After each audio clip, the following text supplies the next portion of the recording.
ಇವರು ಬಹಳಷ್ಟು ನಮ್ಮ ಜಿಲ್ಲೆಯಲ್ಲಿ ನಾನು ಕಂಡಂತೆ ನೋಡ್ತಾ ಇರಬೇಕಾದ್ರೆ ಏನು ದಲಿತರ ಪರವಾಗಿ ಧ್ವನಿ ಎತ್ತಿ ನಿಲ್ಲುವಂಥ ಶಕ್ತಿ ಅವರಿಗಿದೆ.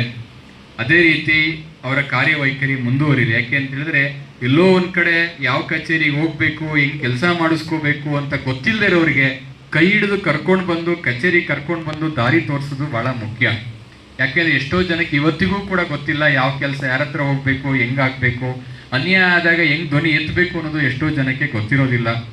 ಅವ್ರ ಜೊತೆಗೂಡಿ ನಿಂತು ಕೈ ಹಿಡಿದು ದಾರಿ ತೋರಿಸೋದು ಅಷ್ಟೇ ಮುಖ್ಯ. ಅಷ್ಟೇ ಕ್ರಿಯಾಶೀಲವಾಗಿ ದಲಿತರ ಪರವಾಗಿ ನಮ್ಮ ಪರಿಶಿಷ್ಟ ಜಾತಿಯ ಬಂಧುಗಳ ಪರವಾಗಿ ನಿಂತು ಹೋರಾಟ ಮಾಡುವಂಥ ಶಕ್ತಿ ಅವರಿಗಿದೆ.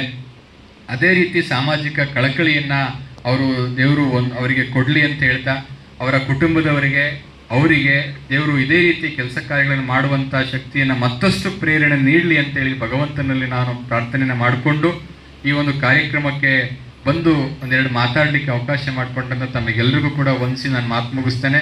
ನನಗೆ 12:15 ಒಂದು ವಿಡಿಯೋ ಕಾನ್ಫರೆನ್ಸ್ ಇರೋದ್ರಿಂದ ದಯಮಾಡಿ ನಾನು ಅಲ್ಲಿ ಹೋಗಬೇಕಾಗಿದೆ. ದಯವಿಟ್ಟು ಅನ್ಯತಾ ಭಾವಿಸಬಾರ್ದು. ತಮ್ಮೆಲ್ಲರ ಅನುಮತಿಯನ್ನು ಪಡೆದು ನಾನು ಈ ಕಾರ್ಯಕ್ರಮದಿಂದ ನಿರ್ಗಮಿಸ್ತೇನೆ ಅಂತೇಳಿ ಎಲ್ರಿಗೂ ವಂದಿಸಿ ನಾನು ಮಾತು ಮುಗಿಸ್ತೇನೆ. ನಮಸ್ಕಾರ.